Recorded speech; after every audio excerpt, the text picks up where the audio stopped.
Why are you here? That's what we want to talk about today. We got to look at what makes you really do what you do. Everything on earth has a purpose, and you do too. That purpose provides an inner drive that once you tap into it can give your life immense fulfillment. It'll also give you certainty.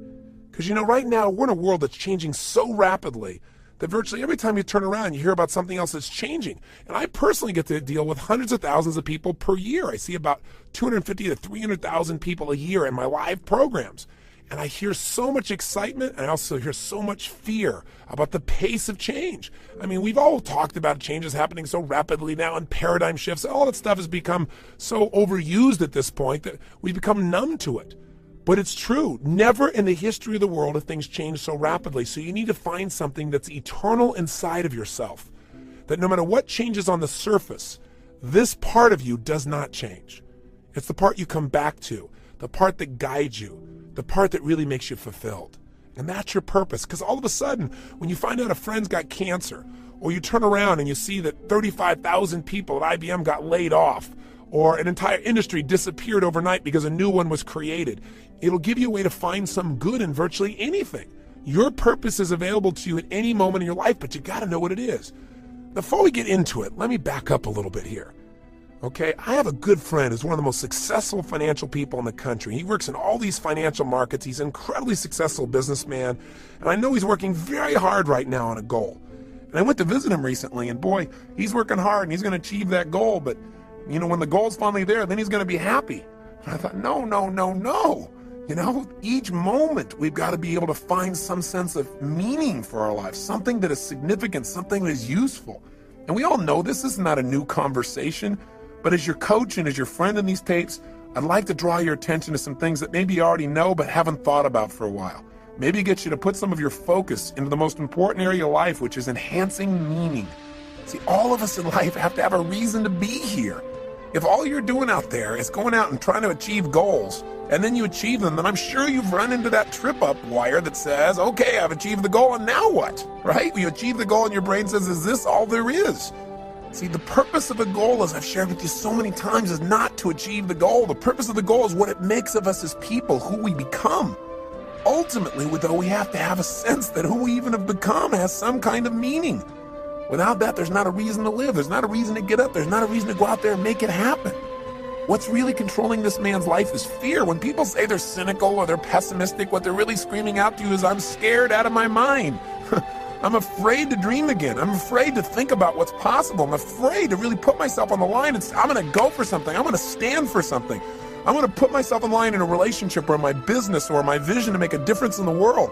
Because you know what? Maybe at one time this person did that. Maybe they tried it several times and it didn't work and they got pain and pain and pain. Pretty soon they didn't want the pain, so they stopped dreaming. They stopped envisioning. They stopped coming up with meaning. Instead, they try to keep themselves away from the pain by saying, well, there's no meaning in it all anyway.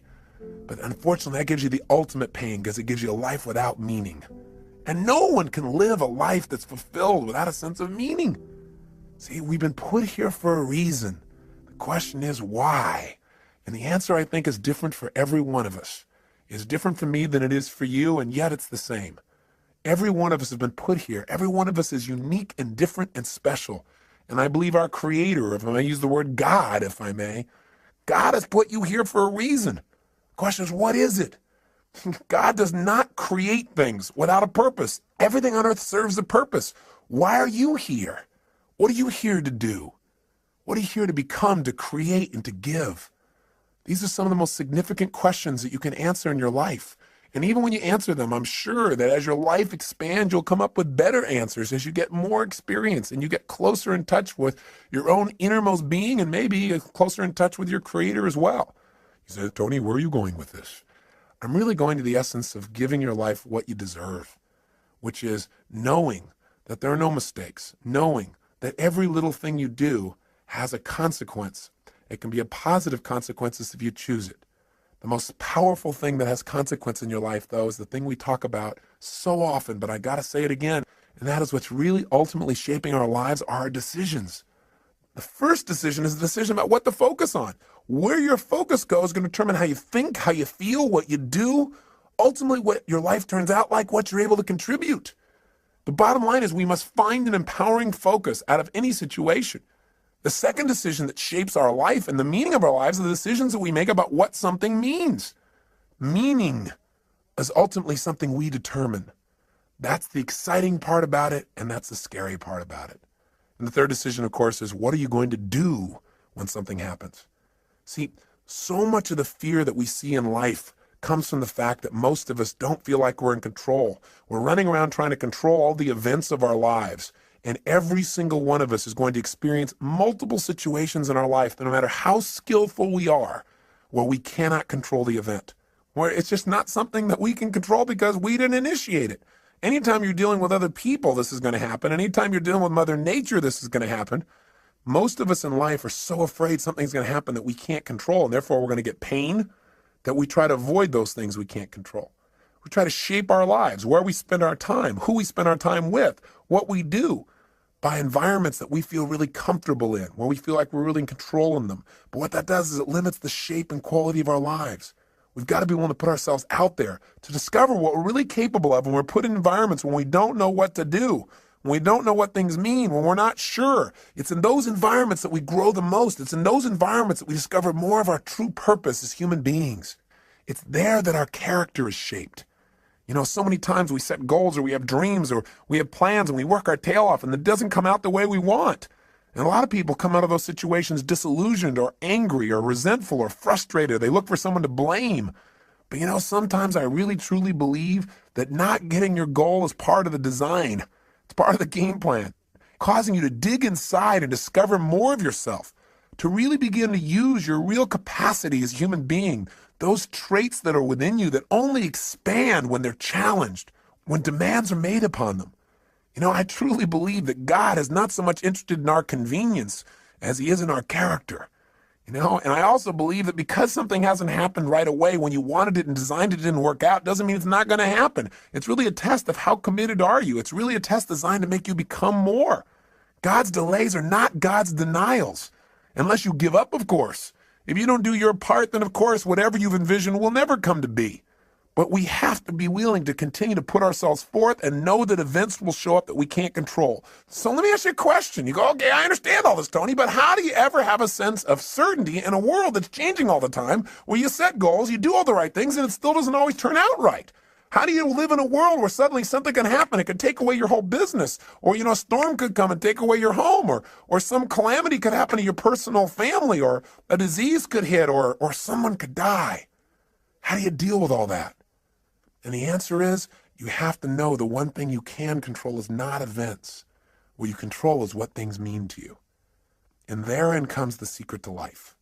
Because no matter what happens in your life, the meaning of what has happened is yours. You get to determine it as long as you're conscious and you don't allow the people around you to teach you what to think. And as long as you don't just go on automatic pilot and allow your nervous system to make up connections that are false. Let me give an example of what happens to people. Certainly by now you realize that what you do as a human being is primarily driven by your need to avoid pain and your desire for pleasure, right? But see, all of us have learned through life that certain things mean more pain than others. And so some people are driven by their fear, right? To experience the emotion of fear is the most incredible, painful thing they could ever imagine, so they'll do anything to avoid being in a fearful situation. Other people are driven by their desire to feel the sense of adventure. Obviously, they make decisions differently. They focus on different things in life. They can walk in the same room as someone who lives in fear, and they're going to notice different things. They're going to want to sit in a different place. They're going to want to try a different kind of vacation than someone who's trying to focus on how to be secure. What drives you? Are you driven by guilt? Are you driven by your past? When we use the word driven, the word drive, it really means to guide, to control, or to direct something. So what's guiding you? What's controlling you? What's directing your behavior? What's directing your focus? What's directing the meaning you're pulling from your life? What is it? Is it your parents? Is it the competition you have with somebody else? Is it wanting to prove somebody wrong? Is it your desire to contribute? Is it your desire for joy or happiness? Or is it a sense of purpose that's driving you? A sense there's something out there for you to do. There's something you're designed to evolve into, to become, to share, to give, to create. You don't even know what it is. But you're willing to trust that each day more of it's going to come out. See, whatever drives you, that's what's shaping your life. And the challenge is that most of us never consciously decide what we're going to have drive our life. See, we're not stimulus response animals, but we can be stimulus response animals. Our nervous systems are designed to help us. They're designed to be a source of decision making. They're designed to help us very quickly when we have an experience, figure out what is the source of that pain so we can avoid it in the future. What is that source of that pleasure so we can have more of it in the future? But when we don't think things through, when we don't think things through in an empowering way, when we don't have faith that there's a higher meaning, we tend to settle like animals for the lowest meaning that we can find. Well, this is happening because I'm a bad person. This is happening because there's something wrong with me. This is happening because I'm just destined to fail. Or worse, very often in life, we don't even consciously think things through. Our nervous system just makes quick decisions. Hey, every moment you're alive, whenever you have a significant amount of pain, your brain says, hey, what is the source of this pain? And it uses 3 criteria, I'm sure you remember, to determine what the source of your pain is. It looks for something that is happening about the same time you're having the pain that is unique. Because after all, you weren't feeling pain a moment ago, you got pain now. What's unique about this situation? It looks for something that is recent. Something's happening about the same time you have the pain. And it also looks for something that is consistent, something that whenever you've had pain in the past, this has also been a factor in that situation. Let me tell you how these 3 criteria can help you. You go out one day when you're a child and you touch a hot stove. You feel some pain, you pull it back. Your brain says, okay, what was unique to that moment that gave me the pain? It looks around and says, this burner, right? And says, what was happening about the same time I felt the pain? I was touching this burner. And what's consistent about it? Well, maybe nothing until you do it again. After doing it 2 or 3 times, or maybe one time because it hurt enough, maybe one time is consistent. It's like when somebody says to you, you always do that. I don't always do that. Yes, you do. You always do it. I've done it one time. Yeah, but, well, that's always. Well, human beings can make a one time consistent if it's painful enough. So the bottom line is, what do you learn? Your nervous system learns you don't grab burners. Right? You just don't do that. And so in the future, when you're trying to make a decision about what to focus on, what things mean and what to do, and you're going by a burner, one of the options is not to go grab that baby, just for fun. So as basic as this lesson is, we fail to realize that this simple system that assists us so much in making decisions because it helps us discover what is the source of our pain or our pleasure so we can avoid the pain, gain the pleasure in the future. This simple system can be misguided or misinterpret information. See, here's how it works. I'll give you an example. I was doing a date with Destiny only a couple weekends ago, and several people were having major challenges in their life. And one lady just couldn't get herself to really have any meaning in her life. And as I kept digging, the real problem that she had is she felt lonely because she felt disconnected because she wanted to have someone she could share her life with. But she couldn't get herself to do that. Why would you guess someone couldn't get themselves to be able to share their life? Not hard to figure out, is it? Pain. Person obviously, as I guessed, had a painful relationship in the past, which she had. It was so painful that she'd linked up in her head that marriage, because she'd had a previous one that was painful, equals death. Well, that'll kind of keep you away from getting into a closer relationship, right? How did her brain do that? Well, she said she was in this relationship. It was so great. But after they got married, this man became physically abusive, verbally abusive.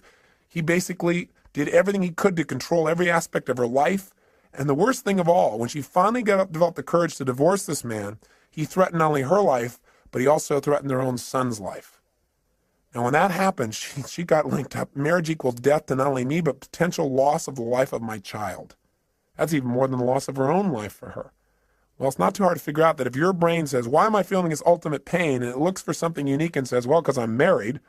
And then it looks around and says, what was happening about the same time I felt the pain? Marriage. And you say, what was consistent during the pain? You go, marriage. Pretty soon you're going to avoid marriage, but it doesn't stop there. Her brain also linked up that the cause of her pain was something else too, men. Because after all, what was unique? I had this man around. I was married to a man, right? And then secondly, what else was going on? Well, about the same time I was feeling the pain, I was with this man. And sure enough, what was recent? This man. Right around the time I had the pain, he was there every time. So sure enough, all of a sudden she's avoiding all men. But it didn't stop there. She also linked up that the reason she felt this pain was because she trusted. So as a result, her brain linked up unconsciously, if you trust, then you will die. Now, I would say to you the opposite is true. If you don't trust, if you don't have faith, then you instantly die internally. You may not die physically, but you die emotionally. Because anything that's worth living in life requires faith. It requires trusting. It requires knowing that you can get out of the chair and walk on this floor, and when you step out on the floor, you don't stop and have to analyze, can I do this?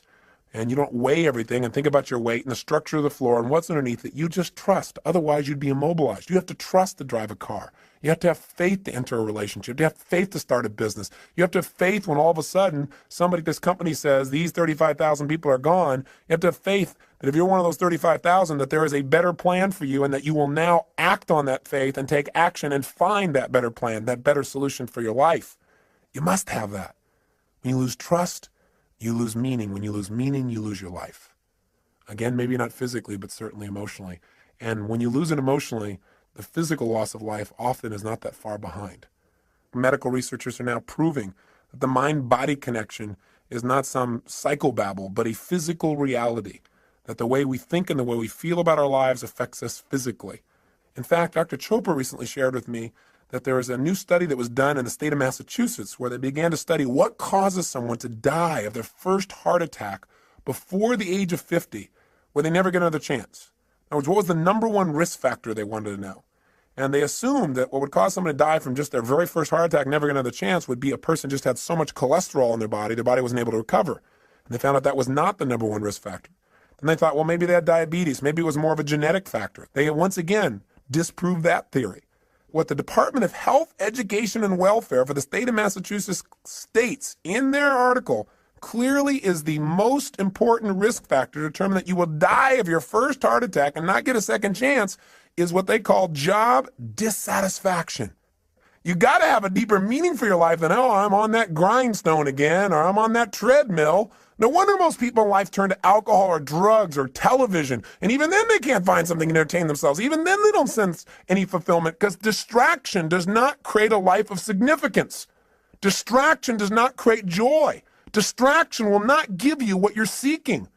Drugs will not change your life for the better. Right? What they'll do is hurt you. They'll create pain. And there are all kinds of drugs. Anything that doesn't expand you as a human being or allow you to share more love and joy with others in a natural way that enhances your physiology and your mind, your emotions, and your spirit is something you probably don't need. You got to grow. You got to expand. You got to contribute. You got to know that you're here for a purpose. There are no mistakes. There is a meaning. Even if you haven't found it yet, you must discover it. And you know what? For most people, they don't discover the meaning of their life until their life is over. What a sad place to be. Or until they have a life-threatening illness. Or until somebody very close to them that they love is about to leave them. You don't have to wait for the pain to discover the meaning. So, well, how will I know when I found the purpose of my life? You decide what it is. You discover it and you decide this is it. And maybe later on I'll refine it. I probably will. But for right now, this is why I'm playing the game of life.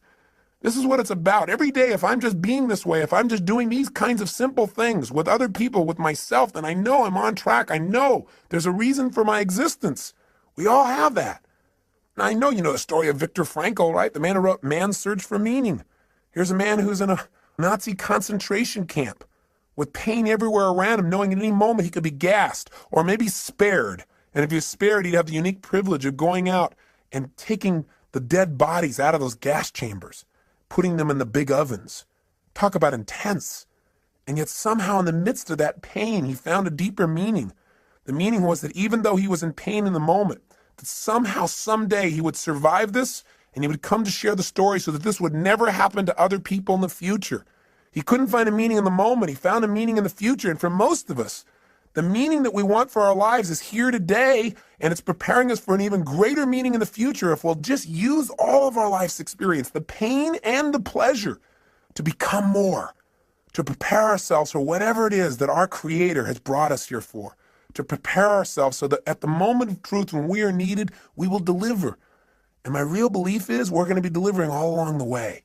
It isn't something that someday you're going to do. It's something you every day are doing. You know, my former spouse, Becky, just recently lost her father. And it's been a tough time for her because in a very short period of time here, she's lost both her mom and her dad. And that's an event you cannot control. And God knows we tried. You know, 3 years ago when they told us that her father had cancer, they told us that he would die within a period of anywhere from 3 to 6 months. And we just did not allow them to tell him that. For the obvious reasons, you know what I believe from all the people we've learned from everyone from Dr. Bernie Siegel to Norman Cousins to Dr. Deepak Chopra. We understand the mind-body connection. If someone decides that because they have some dis-ease in their body, what it means is they're going to die, then of course they will. And fortunately, he never found out that diagnosis. And what we did is we kept making sure he had a compelling future. He had a sense of meaning, a variety of things that he was needed for. And it was amazing how he physically responded. We had a trip scheduled for him to go to Fiji on, which he went on, and talked to him about how we needed his help with our resort there and helping some of the Fijians in the garden, because the garden for him created so much meaning in his life. It's about supporting, about nurturing, about helping life along a little bit. And so that he was excited about, and things we wanted him to do with his grandkids. And so we kept giving him compelling futures. And sure enough, 3 months went by, he was healthy. 6 months went by, he was healthy. A year went by. And through a variety of interventions, pretty soon he seemed to be better, until just recently when we started getting phone calls from his neighbors. He lived up in a place called Rand, Colorado, a little town with 14 people in it that he's been a major part of for years and years. And they started to call us and tell us that they didn't think he could take care of himself anymore. So we flew out and brought him back here. And the first few days, he was in phenomenal shape. It was like he was completely restored, being around the grandkids and being in the environment. He was all excited to share about things that happened in his little town of Rand that he helped to create there, all about the calves that he helped to deliver, and about the planting season and how they're helping people through the winter and some of the stories they've been telling. And he was just totally alive. And then we took him to doctors for a series of tests. They said they wanted to keep him overnight. The next day we called and I spoke to his main doctor, and he said it looks like he just has a form of meningitis. So he said that'll be really easily treatable and he should be okay. And he said, don't worry. He said, we're just going to do a series more tests because he's a bit dehydrated. He lives at an altitude of about 11,500 feet and he's not drinking enough water. And he said, so, we're going to run a couple more tests, he said, next day. He said, but I think he'll be fine. He said, I have to go out of town. He said, my partner doctor will be working with him. So he said, I've passed on all the information. You can check in with him tomorrow. Well, the next day, Becky went to go see her dad, and I was out doing a seminar, and I got a phone call, and the phone call was that they'd done additional tests and that they'd found out that the cancer had spread throughout his spine and into his brain. And while it wasn't treatable before, when they told us 3 years ago, it's certainly not treatable now, and that they thought he would die within weeks. The worst part was, though, that they also told this to him before they told it to Becky. So he had no one there to support him through the process or to give him other options. When I found this out, I became so angry with the doctors because I focused on how he'd violated what we asked him to do and how the other doctor should have told his partner doctor not to tell him yet, to allow us to talk to him, to prepare him for the situation. That it was so harsh, it was so unfair, and the meaning of it was that it was going to really harm him, that all of a sudden he would give up hope. And what I wanted to do was lash out. And fortunately, I didn't lash out. Instead, I started to focus on what's happening to Cecil. What can I do? So went to go see him and talk to him, and it was unbelievable. He looked like he just aged 10 years in a day. Because what had happened is he had no future. There was no purpose in fighting the pain or trying to make things happen or, trying to tell stories or do anything, because after all, you're going to die anyway soon. And that was kind of the way he was interpreting it. And sure enough, no matter what we said, he just didn't seem to respond. He just seemed to go into a total stupor. And for the next day and a half or so, he just sat in a corner, and he really didn't say very much or communicate very much. He just said not to bother with him, that he was fine. But he didn't open up emotionally. And I just sat down with him, and I cried, and I told him how much I loved him and how much Becky loved him and how he needed to share with us what he was really feeling, because holding that back wasn't protecting us from pain. We just felt separate from him. That he could choose what this was going to mean for his life. The doctors had told us 3 years ago that he was going to die within a matter of months then. And here he was 3 years later. I said, what if you would have just sat around for 3 years in this little corner doing nothing because you thought you were going to die any day or any week? I said, that'd be pretty crazy, huh? And he started to laugh. I said, look at this. I said, you can't just sit off in this corner. Hey, you might die tomorrow. You might die in 6 weeks. You might die in 6 months. You might die in 6 years. You might die in 10 or 20 years and really screw these people's brains up. I said, it doesn't matter how long you're going to live. What's going to matter is how you're going to live while you're here. And I said, you've lived an incredible life. In World War II, you were a pilot, you were a businessman. Now you're this guy who's touching this little town up in Colorado where everybody knows you and cares about you and loves you because you love them. I said, you've raised these incredible kids. I said, if you're going to go out in style. Go out because you decided to go out in an energy that you want to, where you really enjoy your life. Don't just shut down because somebody told you your life's over because you buy into it. Don't do it. And then he said, well, Tony, he said, the truth is, I'm not afraid to die. And he said, everything he said is true. He said, my life has been so rich. And he says, I feel like, I've lived my purpose now. I look around and I see my kids and I see what they're like as people, and I see what I've done, and I think maybe it's time for me to go now. And I said, listen, if you're deciding to do that because you really want to go, I said, then, I love you. He said, I'm going to cry, and I'm not going to try and keep you here, and neither's Beck, because we love you. I said, but at the same time, don't leave because somebody tells you it's time to go. He said, well, I don't know. I said, well, when it's time to go, you'll know. I said, and you can go consciously. You can decide when it's time. You don't have to wait till the pain is so intense you can't stand it. But at the same time, don't go any quicker than your meeting is done. I think right now you're teaching your family a lot of new lessons. He said, yeah, that's probably true. And I said, so what do you want to do? How do you want to do things? I said, let's get your fanny out of here. Let's get about. And we had this great conversation, talked about all kinds of things. I won't bore you with the details, but I let him know that he never have to worry about his daughter, and that she had become the kind of person he could always be proud of. And it was amazing because the next 3, 4, 5 days he came to life. All of a sudden there was a purpose in things again. All of a sudden he was alive. He'd go out by the pool and tell stories and so forth. And he went over to the polo grounds and did all kinds of just really great things. And then I went away for a seminar, and I came back 2 days later, and it was like he was gone. He could barely even talk. He's having a difficult time holding himself up. We had to have round-the-clock care for him. Pretty soon, he wasn't able to carry on a conversation. He would start talking gibberish and start seeing things that were invisible and point to them. And we could tell the end was coming. And as the end started to come, there was more and more pain and tears, and we felt it all. And I also, at the same time, reminded ourselves that, hey, we're making this thing that it's lost because of our short-term thinking about this man and his body and his presence, but his life will live on beyond his physical presence here. And for him, what it probably means is freedom. Finally be free of the painful body he's been in for so many years. For him, it's a chance to be with his wife, Becky's mom, a chance to be with other loved ones. There was another meaning that could give you joy at the same time you're feeling pain. And so we try to focus on those. And then one night I got home, and all of a sudden I was called by the nurse, and she told me that Becky's dad had just passed away. And I had to share it with Beck, and we cried and we talked, and at the same time she felt an incredible sense of peace for him. It's amazing how instantly how we felt could change just by changing what we focused on, from our loss to his gain, to the feeling of joy for him to be free. We couldn't control the event, but we could certainly direct our own minds by thinking beyond ourselves to something deeper, to a deeper meaning in life. I got back yesterday from going with Becky up to this little town in Rand, Colorado. This little town I'd never been to before, but Becky had been there many times, and I got a chance to see where Cecil lived and the impact he had. He didn't really want a funeral. He never liked people who, quote, put on airs for anything. He was a simple man with simple values and a simple mission. And when I got there, I looked around, and he never explicitly said what the mission of his life was, the purpose of his life. But in a town of 14 people, and we went out to this gravesite to put his body into the ground, and suddenly person after person started showing up. We knew all 14 people would be there because we knew he'd touched them all. They all loved him. He was the storyteller.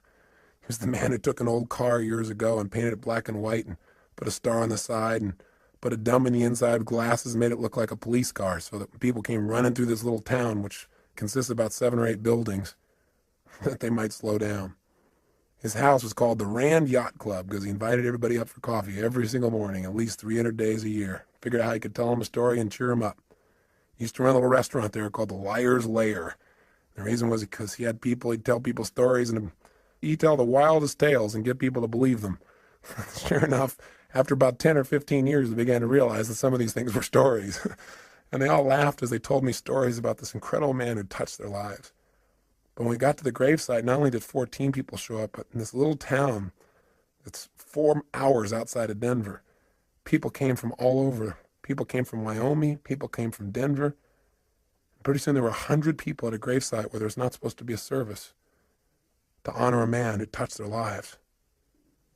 So we said, we don't have a formal service because that's not what he wanted, but before we put his body in the ground, does anybody like to say anything? And They all talked about how he touched them, how their life was greater because he was such a loving soul, that his smile had touched them, that his stories had touched them, that just his manner, that he was a lover of people and animals, that because he'd been in this town, their lives would never be the same. And people who'd come through the town just for a day, just his little kindness.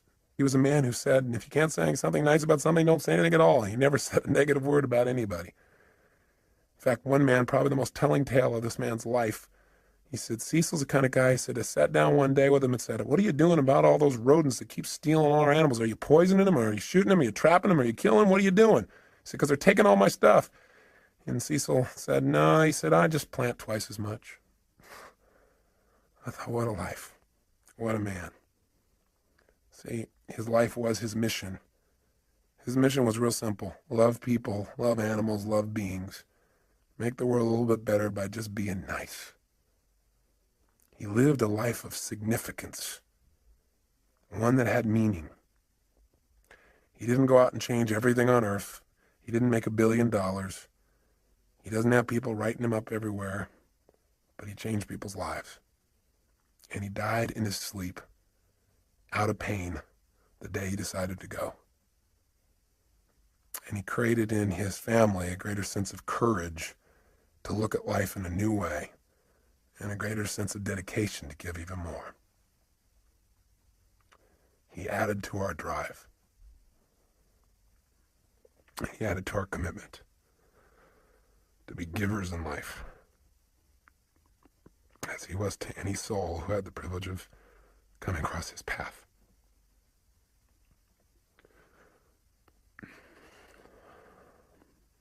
I hope it also makes you think about what's most important in your life. I remember an interview with Michael Landon in Life magazine when he knew he was going to go. And he said, quote, somebody should tell us right at the start of our lives that we're dying, that we might live life to the limit, every minute of every day. Do what I say. Whatever you want to do it now. There are only so many tomorrows. If you and I are going to live our lives fully, then maybe sometimes we can take the experiences of those around us and learn from them. We can learn that in all of our lives we're either warnings or examples. Cecil's life was an incredible example. He didn't think anything in life was insignificant. Not a rodent, not a flower, not an animal, not a stranger passing through. He lived by a philosophy that they also live in Fiji. By the way, Fiji was his favorite place. And the last things he told me was the happiest time of his life, the last few years, were the trips he took to Fiji. I think it's because he felt like there everybody understood what he understood. And life is meant to be a happy, to be a joy, to appreciate the little things as well as the big things, to appreciate one another, to be givers, to be lovers of life. I say to you that if you're driven by anything other than your love, than your spirit, than your desire to contribute, your desire to grow and expand, if you're driven by your need to please others, if you're driven by your fear, if you're driven by your past, maybe it's time to free yourself. And the way to do it is decide. Decide consciously what you want your life to be about. Decide consciously what's the purpose of your life. Something simple. Something you can live every single day. You know, I think that when I look at people's lives and I see the people who are having so much difficulty, I think the number one reason why people fail to experience joy in life, experience life as a win, is not because their life isn't the win, because the win can be just reaching out and touching somebody around you. The win can be just telling somebody that you love them. The win can be taking care of your body, God's temple.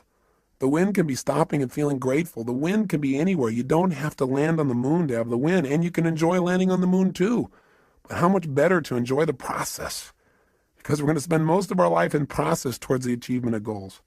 Now, I'm not saying don't go do things, and I'm not saying don't have grand schemes and dreams, and I'm not saying don't do those, because our lives are better because people have dreamed huge dreams and they've made them happen. But I'm saying don't do it at the expense of not appreciating what's true along the way. And what Cecil's reminded us of is all those little things that are so, so important.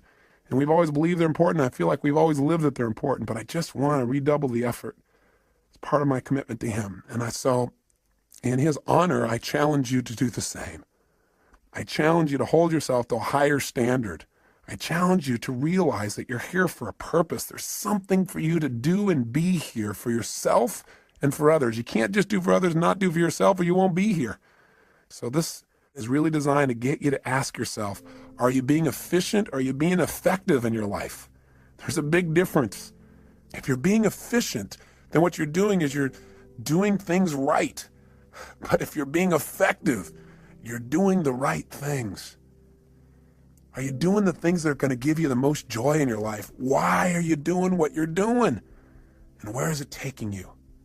You know, we all need to have what I call a code of conduct, a set of standards we hold ourselves to every day about how we're going to be as people, the kinds of states we're going to live in, because it's out of those states that we affect everyone around us. Just stop and think about what's most important. Think about why you're here. What's the purpose of your life? Step out of the moment and into eternity. Think about what's eternal when you're feeling insecure. Start to realize there is something inside of you that is never ending, that there's something inside of you that is unchangeable, and that's the part of you that knows what is right, what to do, and why you're here. So, you know, it may sound metaphysical, it may sound religious or spiritual, call it whatever you want. But know that the bottom line is that you are here for a reason, and that it's a special reason that only you know. And it may be that you haven't found it because you're looking for something huge. And it may be that you're living it right now, you're just not appreciating your purpose. Maybe what you're doing right now is your life purpose, this thing that you detest most. Or maybe what it is doing is giving you the challenge to really discover something within yourself that allow you to give and be more. Because life is about two things, being and doing. How are you going to be as a human being? I mean, ultimately, our destiny is who do we become as people, and what do you do? What do you contribute? That's what it's about. That's what gives us a sense of fulfillment. A life of significance is one of growth and contribution. It's one where you decide what your life's about. Simply, what are you here for? Are you here to live, to learn, to grow, to share, to love? What are you here for? I'm asking these questions. I'm hoping you're thinking, not just listening to me. What is the special plan for you? You've got to discover the purpose of your life. There is a plan. There is something here for you that's different than anybody else in the world, and you've got to discover what it is. And the best way to discover is just trust your instinct and say, what is it? If it was simple, it was clear, and I was living every day, why am I here? Because if you never discover your purpose, how can you ever win the game of life? How can you really enjoy it thoroughly? See, I look around at people so often, they're so unhappy, and I think the reason is that they don't ever win the game of life. It's a game they feel like they can't win, like they're always losing. And the reason, number one, is, I think there's 7 reasons. I'll give you 7. I've jotted some down here. I think number 1 is, I think most people never win the game of life. They never feel fulfilled. They never feel joy because they don't know the purpose of the game. If you don't know the purpose of the game, what's your chances of ever winning? Of ever getting to ring the bell and feel that sense of fulfillment or joy or passion or love or whatever it is that you truly want at the deepest level? See, if you don't know the purpose of the game, if you don't know the goal, it's pretty hard to set up your game to win, isn't it? Pretty soon you start pursuing things that don't give you fulfillment. Living somebody else's life other than your own. You gotta know, what are you doing it all for? What do you really want? When I ask most people this question, what do you want? They give me answers like, well, I know what I don't want. I don't want to live this way anymore. I don't want to feel like hell anymore. That's not going to give you what you want. What do you really want? Oh, I want to finally be financially secure so I can retire. Great. You know the statistics about retirement? Actuary statistics from insurance companies show that 3 years after a man retires, specifically I'm using men, guess what happens? He dies. To retire is to die. And for some people, this is like their major aim. Think about it. Retirement is going to make you happy. You got to have a purpose. You got to know what it is. You got to decide what it is, at least for now, and know that that vision will continue to expand. Second reason why most people fail at the game called life, because even though they don't know the purpose of the game, they got tons of rules about how it must be played. Right? They don't even know the goal, and they got all these rules they got to live by. And not only do they have rules for themselves, but they have rules for everybody else around them. Rules for how their spouse should be. Rules about how their boss should be. Rules for how people they don't even know on the street should be. You know, it's so often in life we get upset with other people, and it's not about the other people, it's about our rules. They're doing something we know they shouldn't be doing, or they're not doing something we know they should be doing, right? We need to just relax a little bit. We need to realize that whatever people are doing, they got a reason. It may not be a very intelligent reason by our perspective, but who are we to say? And you know what? And maybe it isn't an intelligent reason by lots of people's ideas, but you know what? It is a reason. I mean, it all comes down to how do we wire ourselves as human beings. See, whenever you see somebody, you think they're doing something crazy, have some compassion. Are there any stupid things you've ever done in your lifetime? Or crazy? I would hallucinate based on my own personal experience. The answer may be, you betcha. And the bottom line is, we got to understand that things are going on that we don't understand with people. I remember one time I was talking to Stephen Covey about times where we misinterpreted people's behavior, and he told me about this time when he got on a subway, and this man walked in and brought on a bunch of his kids, and they were just running rampant, screaming, yelling, making noise, creating havoc. And, you know, Stephen's more of a mellow, centered kind of guy. He doesn't like that kind of environment, even on the subway. And the bottom line is, you know, he didn't want to say anything, but he found himself getting more and more irritated. And the man seemed to be just ignoring the kids, like, you know, it didn't even matter what they were doing. So he found himself finally to the point where he actually spoke up. So Stephen turned to him and said, you know, do you think you might want to do something about these children? And the man looked at him and said, oh, yeah, I guess I should, huh? He said, we just got back from the hospital. Their mother just died. He said, I just don't think they know how to deal with it. He said, quite honestly, neither do I. Stephen said he felt like absolute garbage. And he said it made him from then on realize whatever's going on, there may be something else going on as well. It made him have compassion. It gave him fewer rules for other people in his life. Not a bad idea. But we were talking about people that don't succeed in life, and why don't they succeed? One, they don't know the purpose of the game. Two, they got tons of rules even though they don't have the purpose. How'd you like to be in a game, and you're trying to win, and you don't know the goal, and you got a zillion rules you got to live by? That'd be pretty frustrating, wouldn't it?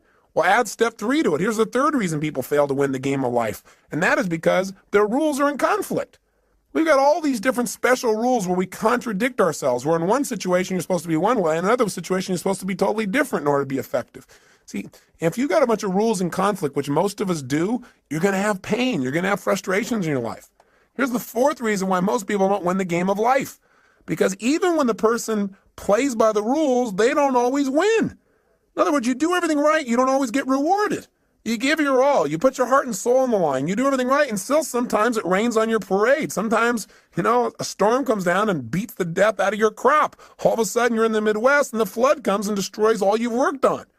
You know, that kind of messes your brain a little bit. You start saying, hey, you know, why even try? There's no meaning to this. Everything I do is for naught. That's worthless.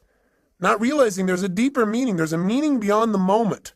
That what's happening in this life right now, this event you can't control, whether it's the loss of a father as Becky has gone through and a father-in-law as I have, or the loss of a business or anything that seems to be a loss, is a gain if you ask yourself, how can I use this? What else can this mean? If I can't use it today, how will I use this someday? How can I turn this into opportunity? How can I make myself more? How can I use this pain to sculpt my soul? What can I do right now to move myself forward? These are the kinds of questions that will support you instead of woe is me, why this have to happen? You'll never get an answer to those. Those questions will leave you in an endless loop. Here's the fifth reason why most people fail in the game called life. Sometimes you break the rules and you win. Oh my gosh, you do something you know isn't right. You do something you know you shouldn't do, something that's against your own values, against your own way of doing things, and you get pleasure. And your brain goes, hey, maybe there's some new rules out here. Maybe I don't have to live by these rules. After all, when I worked my butt off and did everything right and held myself to this high standard, I got pain, I break the rule, and I got pleasure. Maybe this is how it's really wired. Maybe I ought to just take a look at life being this way. You know what it does? It takes you away from your higher purpose. It takes you away from what's most important in your life. And while you might get pleasure in the short term, you give up that sense of dignity within yourself that says you're doing the right thing. That's what causes more people to fail in life than I think almost anything else, because the ultimate pleasure in life requires sometimes short-term pain to get to it. And that ultimate pleasure is who you become, what you contribute, and the experience of life that you have because of that growth and contribution. The sixth reason why most people fail the game called life is because in order to win this game, you got to work with 5.5 billion other people who all have the wrong rules. They don't know the purpose of the game either, and they are real clear that there are certain rules you must live by. We all have different rules because we've all learned different ways of getting out of pain and into pleasure in life. We got to learn from one another. And finally, the seventh reason why most people fail the game called life is because they think it's a life and death game. And you say, well, it is a life and death game. Well, I'm the first person to agree that this is not a practice session. This is the real thing. That's why we got to live it full on. But if you think everything is life and death every moment, you put so much pressure on yourself that you truly will not live life. You'll live in fear. And that's no life at all. How do you live life and win the game? Well, in spite of all this stuff that sounds so terrible, there are people that seem to be winning, seem to be fulfilled, seem to be making a difference, seem to have a great deal of joy in their life. And they seem to have it consistently, and they're not doing it through drugs or alcohol or distraction. They're doing it through living a life of significance. How have they done it? They do what we do in our Date with Destiny seminar. We accomplish 7 things in that seminar. And I bring it up because I hope you'll take the time and actually come, where we'll get your purpose and your mission statement and your values all in the exact order you ideally need them to be, so you're being pulled in the direction you want instead of being pulled in multiple directions. But for right now, here's what we do. And this is what we're going to start doing on this tape. Is the first thing these people have who succeed or are fulfilled is they've decided what the purpose of the game is, at least for right now. Do you follow me on this? They said, okay, I don't know what the purpose is ultimately, but let me just decide. For right now, the purpose of my life is to what? It's to love and be loved. It's to grow. It's to expand. It's to make a difference. Do this. It's do that. They come up with a purpose, which is what I want you to do at the end of this tape. The start. I know it's not the end all and be all from one tape, but I want to get you started on a mission statement, a purpose statement for your life. You got to have that. If you don't at least have a target, if you don't know what the goal of the game is, you don't know what to decide to do. We have all these choices, all these opportunities. So you don't have to choose between something that's good and bad. You have to choose between something that's good and something that's great. But if you don't know what your purpose is, if you don't know what you value most in life, you can't make an easy decision. All decision making is value clarification. See, if you don't know where you're going, then you can get there by any road because you're not going to know the difference. You know, everything looks like a great opportunity. One of the biggest challenges in life is choosing, focusing your life, deciding what to spend your time on, what to spend your energy on. Having a clear purpose allows you to do that. The second thing you want to do to make your life work, and those who succeed do this, is they have fewer rules. The more rules you have about how people have to be and how life has to be for you to be happy, the less happy you're going to be. See, the happiest people are those people that say, every day above ground is a great day. The happiest people are people who find joy in a smile, joy in adventure, joy in a simple action. See, if you can find joy in that area, then all the big things are just a big bonus for you in your life. So when you find yourself starting to react to something that someone else has done, then you might want to ask yourself, how significant is this really, right? Is this so bad? Is it okay for this person to have a different opinion, a different view, a different feeling than me in this area? And in most cases, you might say, yeah, it is. What would you have to believe in order to be upset? That everybody has to live by your rules? Well, maybe in some areas that's real important. Maybe some other areas it's not as significant. You can just let go of it and have a lot less pain. The third thing that people who win the game of life seem to have in common is they've made their rules consistent. They found the conflicts in their life, and when they find them, they've been honest with themselves and say, this is a total contradiction of what I normally believe in other areas. No more. This is not how I'm going to live my life. Fourth thing these people do that make them succeed is they give themselves pleasure whenever they win, even when the world doesn't. This is really important. You got to realize that sometimes you'll do everything right and you won't get acknowledged. So what? Acknowledge yourself. You got to catch yourself doing little things right and give yourself the pleasure you deserve. After all, if somebody else tells you, hey, great job, and that makes you feel good, it's not them saying great job that makes you feel good. It's when they say great job, you stop and say, that means I get to feel good. And you send a little neurotransmitter that allows yourself to feel the pleasure feeling in your body. Why not just give it to yourself so that you keep yourself on track so you're always reinforcing good behaviors, excellent behaviors, commitments to your highest values.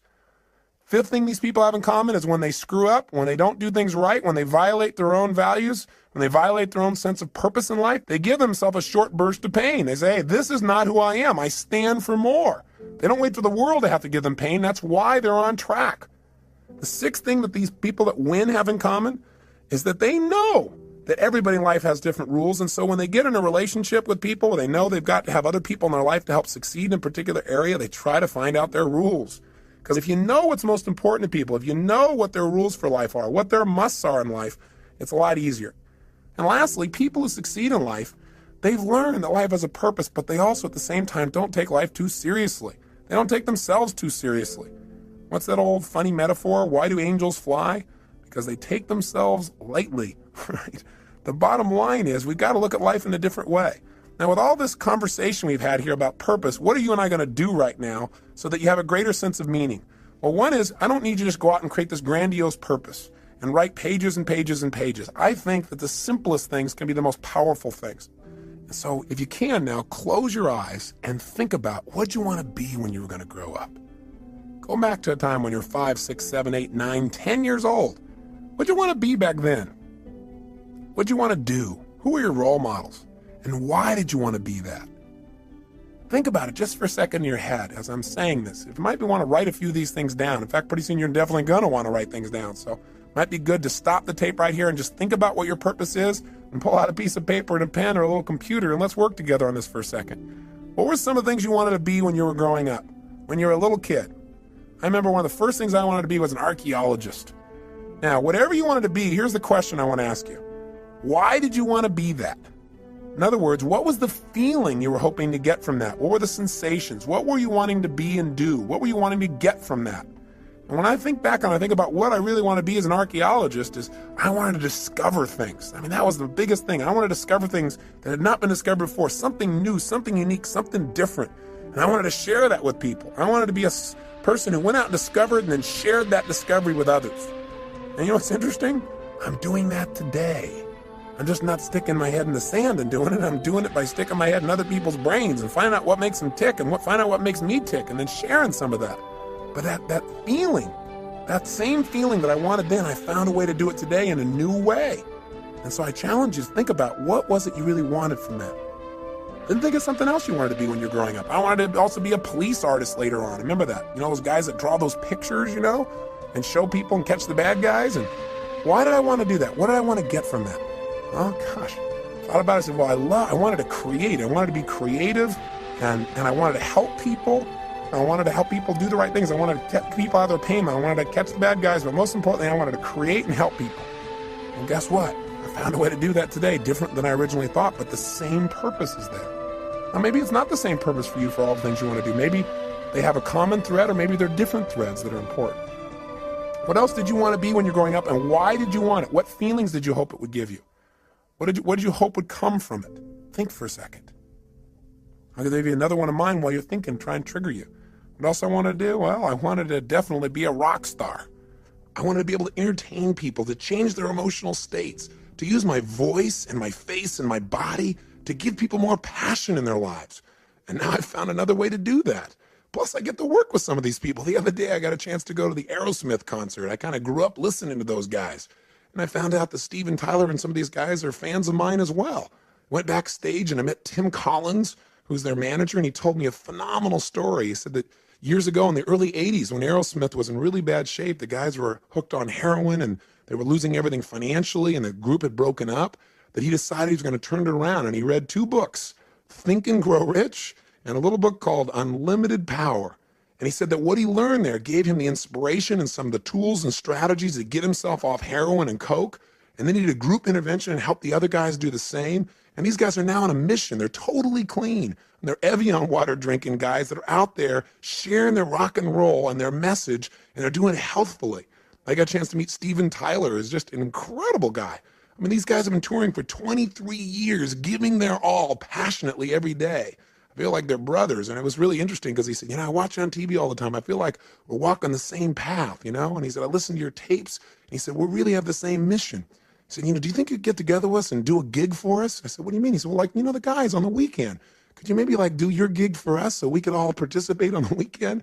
I started laughing. I pinched myself. I said, oh, cool. Now I get to do a gig for Aerosmith. I'm not out there rock and rolling, but sort of I am. I'm working with the rock and rollers. So it's fun. So my point is, maybe you're not doing what you originally envisioned, but maybe you'll find a way to do it even better if you have some faith. Maybe if you keep developing yourself and you know at least the emotion you want, the contribution you want to create, you'll find a better way. Most importantly, before you can find the way, you got to know the essence of what it is you really want. What is that purpose? That's what I'm really asking you about. Now, with your eyes closed again, think about a situation in your life when you felt like you're really on a roll. You know the kind of situation I'm talking about, where you just felt incredibly good. You had great feelings, where things were just flowing and things were effortless. When you thought to yourself, wow, I love this. This is what life's about. I love this. Is it. This is it. This is what life is really about. Can you remember a time like that in your life at any age, young or old, where you really felt like you're in that flow? You thought, this is it. This is what life's about. Think of a situation like that right now. Remember that time. Step back into your mind, back into your body like you were then. And look through your own eyes as you were then when you felt like this is what life's about, and see what you saw. Hear what you heard. What were you doing? What were you feeling? What were the states you were in? What were you experiencing? Yeah, think about it. And tell me, what is it? And was there anything in common with this, with some of the other things you wanted to have in your life, the feelings you wanted to have? Maybe you wanted to grow or create or contribute or discover or expand or challenge. What is it? Love. What were the feelings and what were you doing? And then when you get a sense of what that was, Then think about this. Think of another situation in your life. Think of a second one when you felt like you were on a roll. At some other point in your life, when things were flowing, when you felt this is it, this is what life's about. I love this. Think of another time like that and step into that situation as well. Step into it right now. As you step in that situation, look around, see what you saw then, hear what you heard then, feel what you were feeling then. What was happening in that moment? Not just what you were doing. Notice what you were doing. Were you creating or writing or speaking or communicating or manufacturing something or studying or learning? Or what were you doing? But also, how were you feeling? What were the states you're in? And what were you doing for others if they were involved? Were other people involved? What was the process? How were you being and what were you doing? Feel it in your body. Is there anything that is similar between this and the last experience? Or anything about this that's similar between this and the feelings that you wanted from those things you wanted to be when you were going to grow up? That's it. Notice it and capture not only the idea of this, but the feeling as well. Now, one more time, think of something else. Another time at any age when you felt like you were on a major roll. Things were really flowing, when you felt incredible. When you felt like, I love this. This is what life's really about. This is it. Think of another situation like that right now. And as you step into that situation right now, notice what were you doing? What were you creating? What were you sharing? What were you feeling? Feeling these feelings, think about the purpose of your life. If you were going to say it in a simple phrase, not even paragraphs and paragraphs, simple phrase or a sentence or two, and you're going to write down the purpose of my life is to what? And if you're going to do it and you're going to have a couple simple criteria, one has got to be stated positive. Not the purpose of my life is to stop all the horrible things in the world. No, something positive. Something stated in the positive. And if it was going to be something brief, and if it was going to be something emotionally charged in terms of its words for you, and it has to have how you're going to be as a person and what are you going to do. And it's got to include not just other people, like I'm going to change other people's lives or I'm going to make the world better for other people. You got to be in your own mission statement. You got to be your own purpose statement. You got to be in there too, and other people. Don't just have it, the purpose of my life is for me to be happy, because we're all connected. So if it's you and others, being and doing, brief and short, what is the purpose of your life? What is it? Right now, what comes out of your head? Not the right answer, not the perfect answer, just the answer. The purpose of your life is to be and do what for yourself and others? Just say it out loud. Just say it. Don't even write it down first. If you got pen and paper, then write it down. Purpose of my life is to what? Say it again. Try something. Keep changing it. And if you write it down each time, it'll give you better. So I'd prefer if you wrote it down. But just come up with something. The purpose of my life, for me, Tony Robbins, is to serve God and my fellow man by being a powerful, loving, passionate, outrageous, courageous, strong, playful, crazy example of the unlimited possibilities that God gives when you commit your life to service, when you're really focused on contribution. That's what my life's about. I know what I feel. I can change the words slightly here and there, but I know the essence of my life. And you've got to know what that is for you. That is what will help you to make the decisions. That'll give you the motivation to get up early and stay up late. That'll make you connect with people in a way you've never connected before, but you got to know what it is. And it's got to be more than just you. You and others got to be brief. It's got to be emotional. It's got to be intense. So go do it right now. Turn off the tape and just start writing like crazy. What is the purpose of your life? And when you write something, write another thing. Cross it out and write another one. And keep writing it better and better until you got something you like, then to turn the tape back on. Go for it. Do it now. The purpose of your life is to what? You did turn the tape off, didn't you? You're not just sitting there thinking, come on, if you write it out, it'll be better with more precision. Turn it off. And if you're on your way back, then just ignore the last sentence. Welcome back. Now, do you got something you really like? I hope so. Now, I know it's not the end all and be all, and it better not be perfect, or I'm going to come through this tape and grab you. Your job is not to be perfect. It's to be excellent. Perfection can never really be achieved anyway. If you're truly a perfectionist, then it's never perfect. But it's getting better all the time. So what is the purpose of your life? And how does it feel when you think about this is the purpose of my life? And let me give you one other criteria. Did you write it so you can only achieve it once you die? If so, change it. Because we don't want you to have to die to achieve your purpose, which is what some people have. It should be something you can experience every day. You know, whatever you do, whether you're just sitting at the lunch counter, you're walking through a grocery store, you're going and conducting your business, I don't care what it is. It should be something you can feel. And you got to find what that is for you. And how to language that, at least for now, so you know the goal of the game. With that, your life takes on a whole nother dimension. So as you go out over the next month, try something. Take this purpose statement and keep it in front of you. Put it in the system you use for managing your time and keeping your to-do list. Put it up on the wall nearby. And as you look at it each day, don't just write it and forget about it. Think about each day, how can I live my purpose more? And when you go to make a decision about doing something, and you're not sure why you're doing it, you can always go back to your purpose.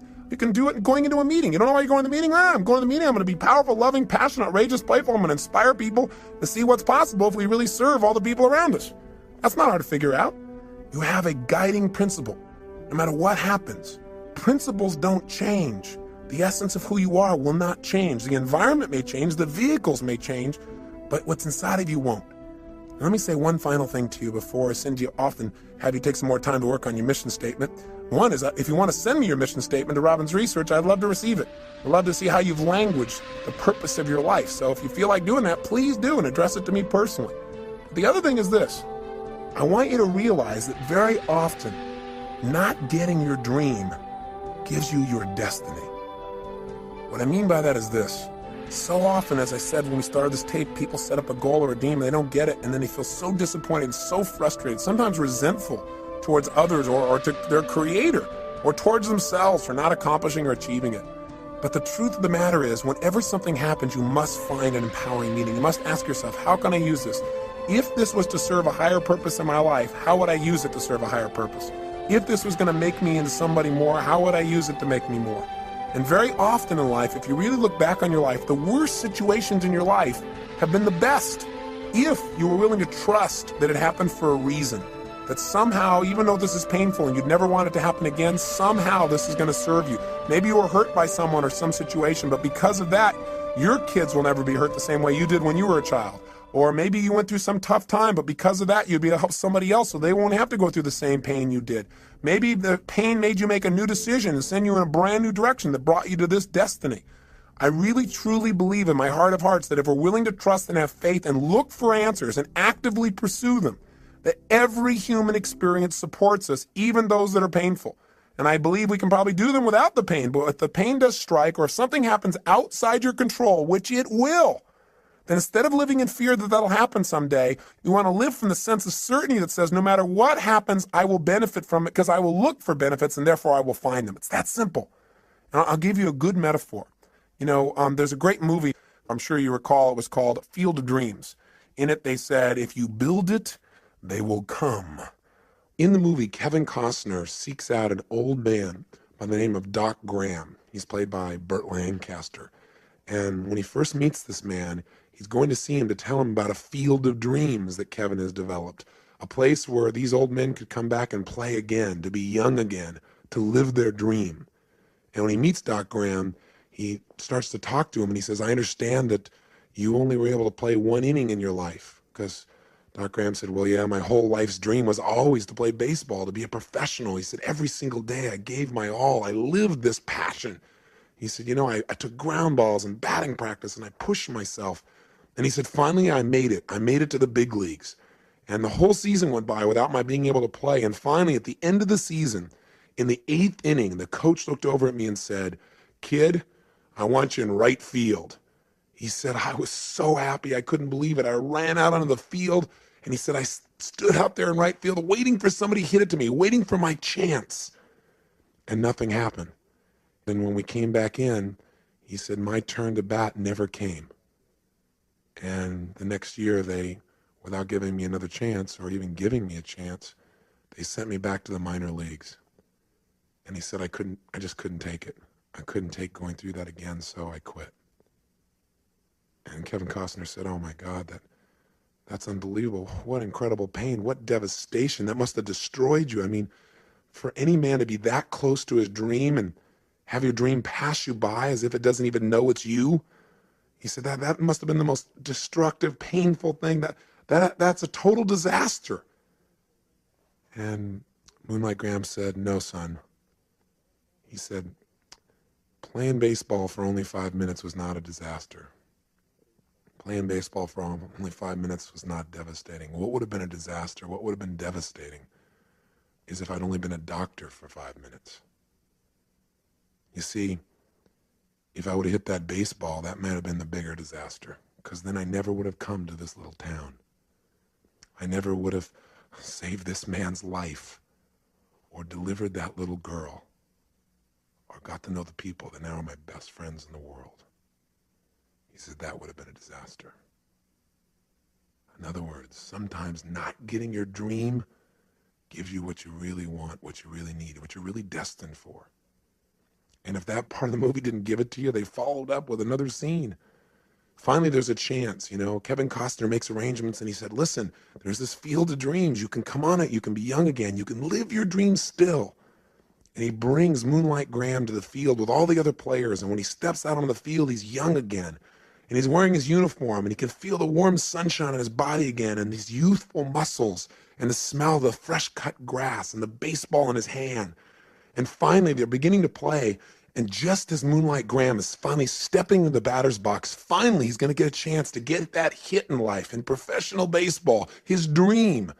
Right at that moment, there's a scream in the stands because Kevin Costner and his brother are having a conversation. His brother doesn't see these players on the field. He doesn't have the faith to experience the beauty and the joy and the fun and what's right there in front of him. He can't see it because of his lack of faith. And as they're arguing about this, he accidentally turns and knocks Kevin Costner's daughter off the top of the stands. She falls and hits her head, and she starts turning blue.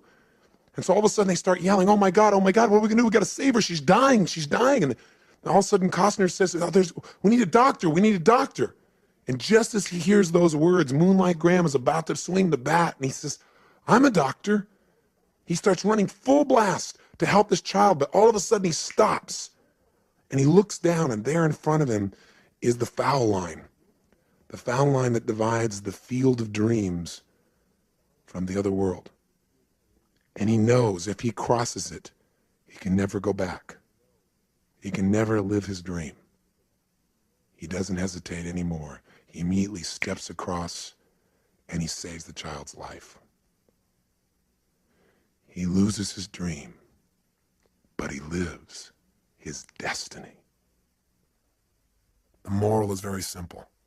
Inside each one of us, there are desires that we have for our personality, those things that we want to avoid pain and want to gain pleasure for.